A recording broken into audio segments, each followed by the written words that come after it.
Dėlionės yra laisvalaikio praleidimo forma, hobis ar netgi streso mažinimo prevencinė priemonė. Todėl dėlionių populiarumas per tiek metų neblėsta, o galima sakyti auga. Nesuklyskite galvodami, kad dėlionės skirtos tik vaikams. Jų yra pačių įvairiausių ir skirtingo sudėtingumo.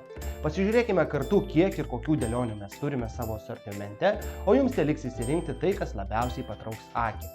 Tikrai nepavyks parodyti visų dėlionių, bet jas suskirsčiau pagal tam tikrą sudėtingumo lygį. Pačios mažiausios tai dėlionės integruotos knygose, kuomet kartu su pasakojama istorija knyga papildyta dėlionėmis.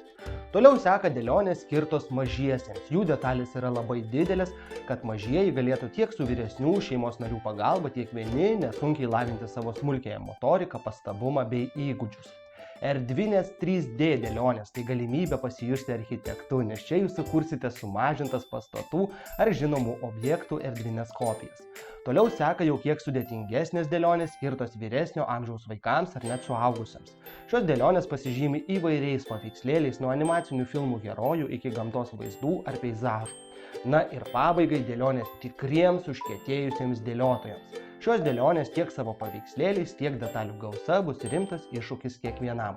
Rinkitės, dėliokitės ir džiaukitės savo laisvalaikiu.